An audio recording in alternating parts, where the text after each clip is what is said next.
الہی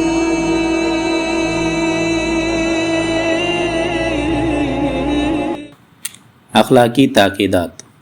اصول کافی میں اس مضمون کی بعض روایت نقل ہوئی ہیں کہ مرد کی توجہ زمین پر ہے اور عورت کی مرد پر۔ عورتوں کو گھروں میں بند کر دو۔ خود صاحب کافی سکۃ الاسلام محمد یعقوب کلینی رحمۃ اللہ علیہ کا خیال ہے کہ اس سے مراد یہ ہے کہ لڑکیوں کو جس قدر ہو سکے شادی کے بندھن میں باندھ دو۔ اس کے علاوہ دوسری متعدد روایات موجود ہیں جن کو عورتوں کے متعلق مردوں کو اخلاقی تاکیدات کہا جا سکتا ہے تاکہ وہ عورتوں کے ساتھ مردوں کے میل جول کے خطرات سے آگاہ رہیں۔ صاحب وسائل نے یہ روایت کو استحباب پر محمول کیا ہے۔ ہم ان کے اہم ٹکڑے نقل کرتے ہیں۔ امیر المومنین حضرت علی بن ابی طالب علیہ السلام اپنے بیٹے امام حسن علیہ السلام کو یوں وصیت فرماتے ہیں: جہاں تک ہو سکے ایک کام کرو، اپنی بیوی کو غیر مردوں سے میل جول نہ رکھنے دو۔ عورت کی گھر سے بہتر کوئی چیز حفاظت نہیں کرتی، جیسے کہ عورتوں کا گھر سے باہر جانا اور گھر سے باہر غیر مردوں سے میل جول رکھنا ان کے لیے مضر اور خطرناک ہے، اسی طرح غیر مردوں کا ان کے پاس گھر کے اندر آنا اور غیر مردوں کو ان سے ملنے جلنے کی اجازت دینا بھی خطرناک ہے۔ اگر ہو سکے تو ایسا کرو کہ اپنے سوا کسی مرد سے ان کی واقفیت ہی نہ ہونے دو۔ یہ ایک اخلاقی تاکید ہے۔ علماء اسلام اس جملے کو اخلاقی تاکیدات کے زمرے میں لاتے ہیں، لیکن اگر اس کی تعبیر کو ہم پر چھوڑ دیا جاتا تو ہم شاید اخلاقی تاکیدات سے کہیں آگے نکل گئے ہوتے، بلکہ ہمارا فیصلہ چہرے اور ہاتھوں کو چھپانے سے بھی زیادہ شدید ہوتا اور ہم یہی استنباط کرتے کہ عورت کو گھر کی چار دیواری میں محبوس ہونا چاہیے۔ تاہم فقہاء نے اس مضمون کی تعبیر میں ایسا فتویٰ اس لیے نہیں دیا کہ آیات، روایت اور سیرت اہل بیت علیہ السلام سے متعلق قطعی دلائل ان تعبیرات کے خلاف ہیں، اور اسی لیے اس جملے کو فقہی کے بجائے اخلاقی تعبیرات میں شمار کیا گیا ہے۔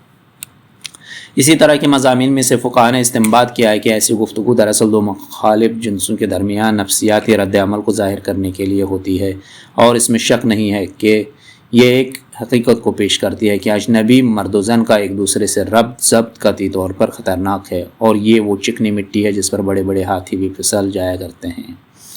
کم سے کم اخلاقی طور پر اسلام جس بات کی تاکید کرتا ہے وہ یہ ہے کہ جہاں تک ہو سکے لوگوں کا اجتماع مخلوط نہ ہو۔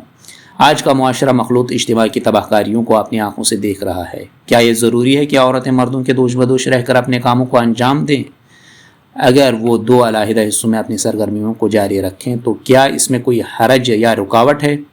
اس دوش بدوش رہنے کے طرز عمل کا اثر یہ ہے کہ یہ دونوں ہمدوشوں کو اپنے فرائض سے باز رکھتا ہے، اور وہ کام پر توجہ دینے کے بجائے اپنے ہمدوش پر توجہ دینے لگتے ہیں، یہاں تک کہ بات ہمدوشی سے ہم آغوشی تک پہنچ جاتی ہے۔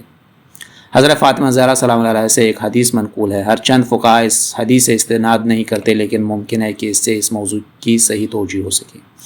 ایک دن رسول اللہ صلی اللہ علیہ وسلم نے لوگوں سے پوچھا، عورت کے لیے سب سے بہتر کیا چیز ہے؟ کوئی جواب نہ دے سکا۔ امام حسن علیہ السلام اس مجمع میں حاضر تھے۔ آپ نے گھر آ کر اس کا تذکرہ اپنی والدہ گرامی سے کیا۔ فاطمہ زہرا سلام اللہ علیہ نے فرمایا، عورت کے لیے سب سے بہتر چیز یہ ہے کہ وہ کسی اجنبی مرد کو نہ دیکھے اور اجنبی مرد اسے نہ دیکھے۔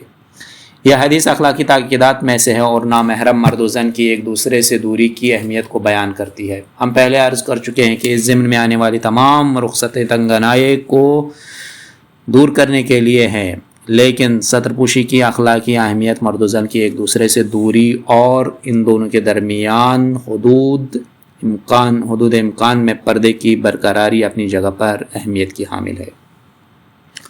رسول اللہ صلی اللہ علیہ وسلم نے امام علی علیہ السلام سے فرمایا، اے علی، پہلی نگاہ تمہارے لیے بنمول ہے، لیکن دوسری نگاہ تمہارے لیے فائدہ مند نہیں بلکہ نقصان دہ ہوگی۔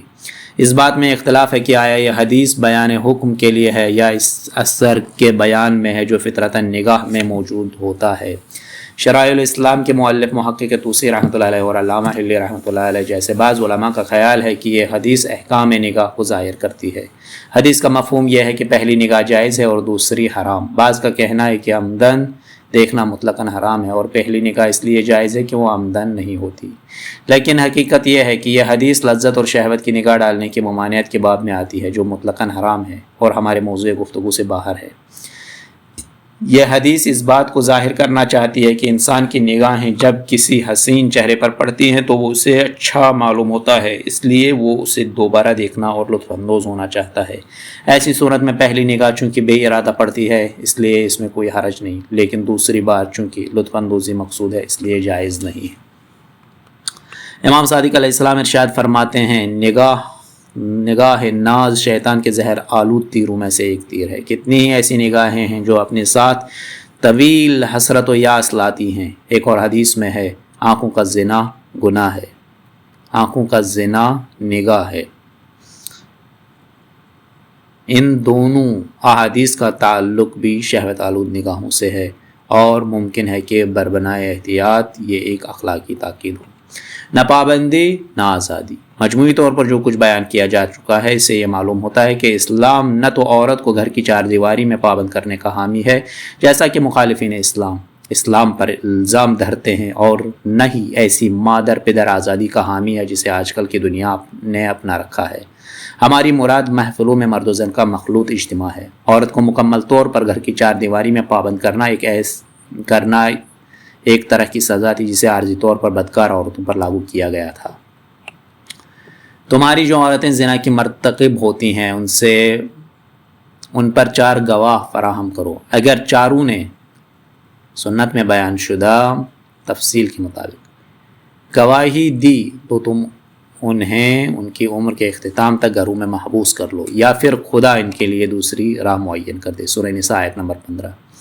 مفسرین کا کہنا ہے کہ دوسری راہ سے مراد اس بات کی طرف اشارہ ہے کہ یہ حکم عارضی ہے اور آگے چل کر دوسرا حکم ان کے لیے آئے گا، اور وہ دوسرا حکم سورہ نور کی دوسری آیت ہے جو زانی اور زانیہ کی سزا کو معین کرتی ہے۔ مراد یہ ہے کہ اسلام محض مرد و زن کے لیے بے قید اختلاط کا مخالف ہے، نہ اس بات کا کہ عورت محافل میں شرکت نہ کرے خواہ اس نے پردے کی رعایت کا پورا خیال رکھا ہو۔ اسلام کا کہنا یہ ہے کہ نہ علیحدگی نہ یکجائی بلکہ پردہ۔ رسول اکرم صلی اللہ علیہ وسلم کے زمانے سے مسلمانوں کی روش یہی رہی ہے کہ عورتوں کو مجالس و محافل میں شرکت سے نہیں روکا گیا، تاہم پردے کی رعایت ہمیشہ ملحوظ رکھی گئی ہے، مسجد ہو یا محفل، یہاں تک کہ کوچہ و بازار میں بھی عورت مرد کے پہلو بہ پہلو نہیں رہی ہے۔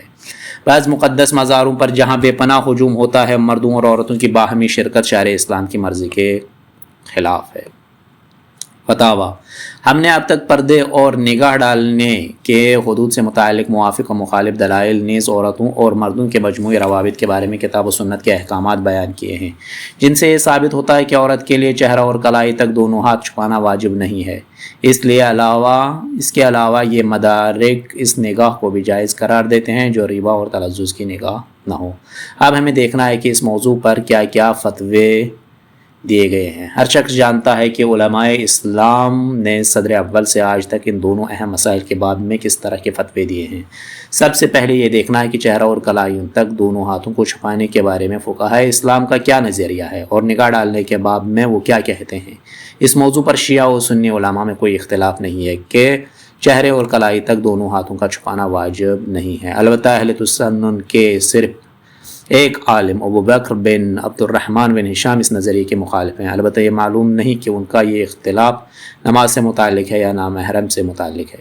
چہرے کے بارے میں کسی قسم کا اختلاف نہیں ہے، تاہم بعض علماء نے کلائی تک دونوں ہاتھوں اور یا پنڈلیوں تک دونوں پیروں کے بارے میں اختلاف کیا ہے کہ آیا ان کا شمار استثناء میں ہوتا ہے یا نہیں۔ فقہی مسائل میں غالباً بہت کم ایسے مسئلے ہیں کہ جن میں شیعہ و سنی علماء کے درمیان اس طرح کا اتفاق رائے پایا جاتا ہو۔ اس ضمن میں علماء کے اقوال نقل کرنے سے پہلے دو باتوں کا تذکرہ ضروری ہے۔ ایک یہ کہ عورت کو اپنے بدن کو پوری طرح ڈھانپنے کے مسئلے میں فقہا دو مقامات کا تعین کرتے ہیں، ایک وقت نماز، کیونکہ نماز میں عورت پر لازم ہے کہ وہ اپنے تمام بدن کو ڈھانپے خواہ وہاں کوئی نامحرم ہو یا نہ ہو۔ ہاں، یہ سوال پیدا ہوتا ہے کہ چہرہ اور کلائی تک دونوں ہاتھوں کو بھی نماز میں چھپایا جانا چاہیے یا نہیں۔ دوسرے نکاح کے باب میں لڑکا کس حد تک اپنی پسندیدہ لڑکی کو دیکھ سکتا ہے۔ یہاں پر عام طور پر اپنے آپ کو چھپانے یا نظر کے جواز اور عدم جواز کے بارے میں ایک مکمل بحث کی جاتی ہے، تاہم فقہ کی روح سے ہمارے پاس دو طرح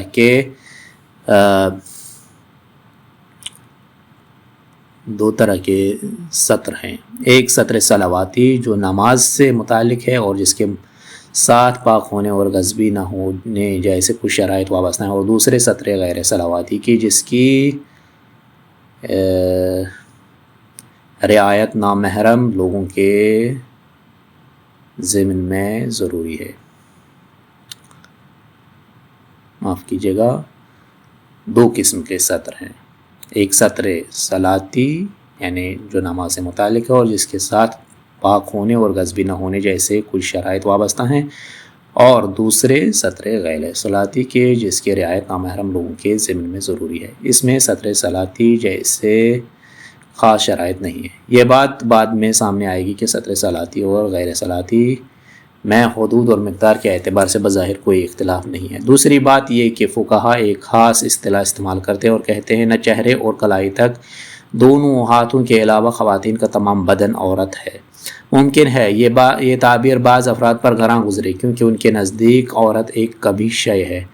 کیا اسلامی فقہ کے اعتبار سے چہرے اور کلائیوں کے علاوہ عورت کا بدن ایک کبھی شے ہے؟ اس کا جواب یہ ہے کہ عورت کا لفظ ایک بری اور کبھی شے کے مفہوم میں نہیں ہے، اور ہر کبھی شے کو عورت نہیں کہا جاتا، بلکہ اس کے برعکس عورت کا لفظ اس موقع پر استعمال کیا جاتا ہے جہاں برائی اور قباحت کا مفہوم نہیں نکلتا۔ مثلاً قرآن مجید غزوہ احزاب کے موقع پر بہانہ جوئی کرنے والے بعض ضعیف الایمان افراد کا تذکرہ کرتے ہوئے کہتا ہے،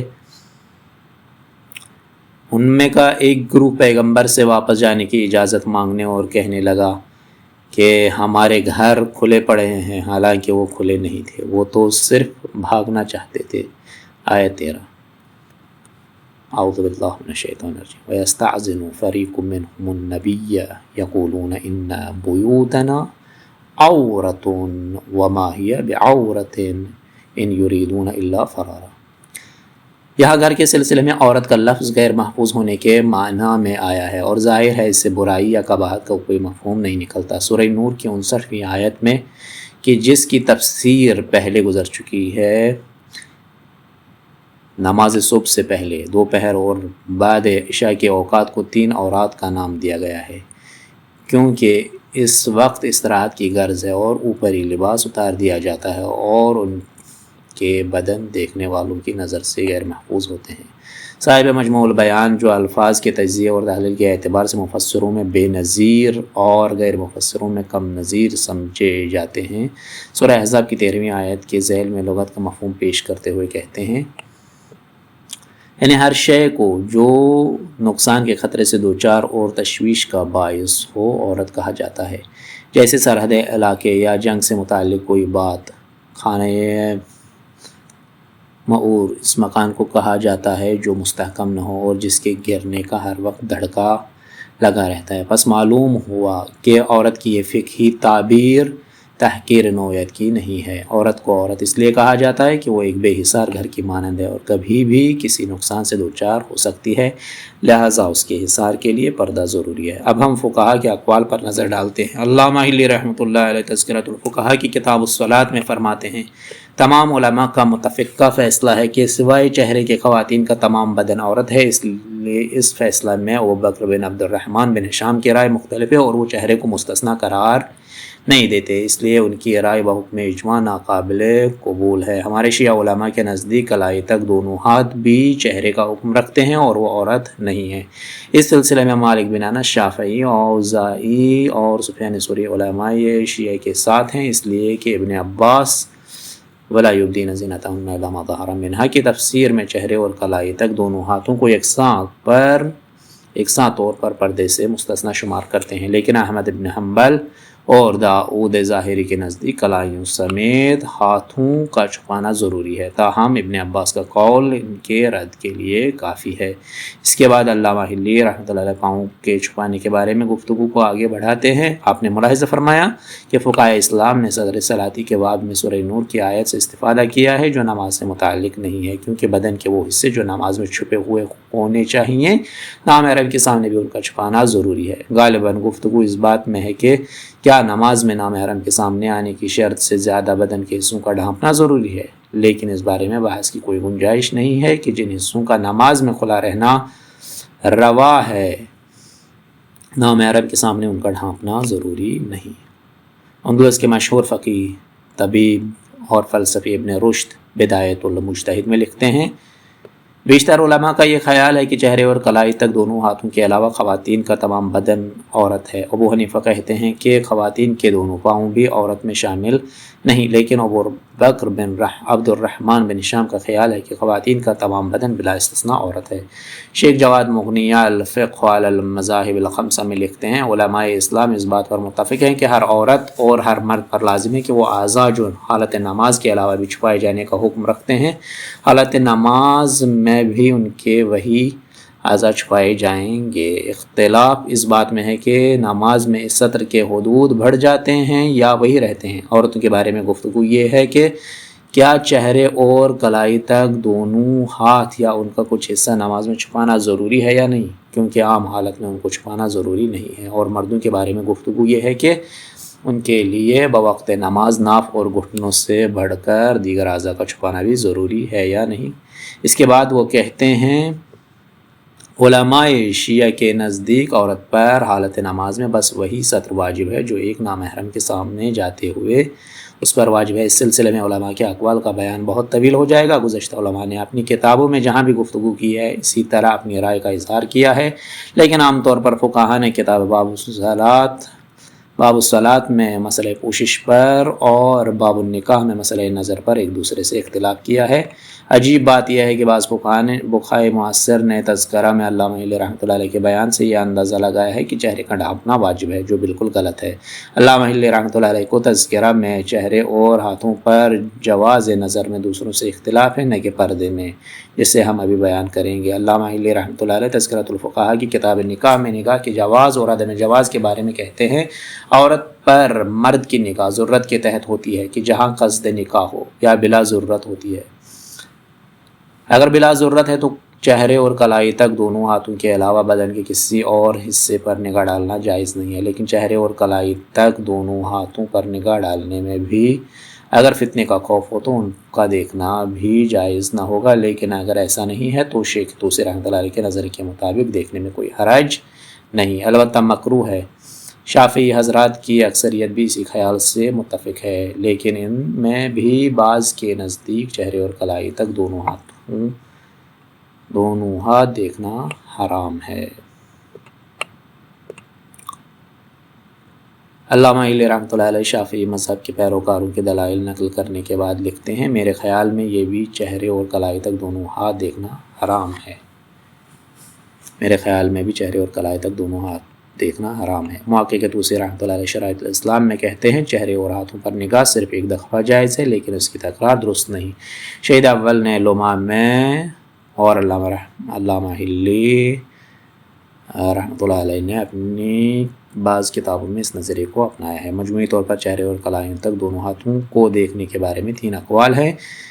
ایک تذکرہ میں علامہ نے اسے مطلق ممنوع قرار دیا ہے، اور معدود چند دیگر علماء نے کہ جن میں صاحب جواہر بھی شامل ہیں اس کی تائید کی ہے۔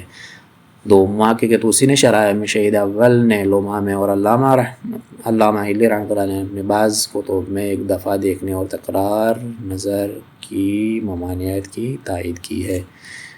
3 شیخ توسی، شیخ کلینی، شیخ انصاری اور صاحب حدائق رضوان اللہ علیہ نے جواز مطلق کے نظریے کی تائید کی ہے۔ اس کے علاوہ شیخ نراقی رحمۃ اللہ علیہ نے مسند اور شیخ ثانی رحمۃ اللہ علیہ نے مسالک میں اس قول کی تائید کی ہے۔ شیخ ثانی نے اس قول کی تائید کرتے ہوئے مسالک میں ان دلائل کو جو علامہ ہلی کے لیے پسندیدہ ہیں اور جن سے شافعیہ استدلال کرتے ہیں رد کیا ہے، لیکن آخر میں فرماتے ہیں کہ بے شک حکم تحریم احتیاط اور سلامتی کا راستہ ہے۔ یہاں تک ہم نے پردے اور حرمت نگاہ کے بارے میں علماء متقدمین کے نظریات کو پیش کیا ہے، لیکن علماء متأخرین میں سے آیت اللہ سید محمد کاظم طباطبائی یزدی مرحوم رحمۃ اللہ علیہ صاحب کتاب عروۃ الوثقی میں نماز سے ہٹ کر ستر بدن کے باب میں فرماتے ہیں عورت پر واجب ہے کہ وہ چہرے اور کلائی تک دونوں ہاتھوں کے علاوہ اپنے بدن کو نامحرم سے چھپائے۔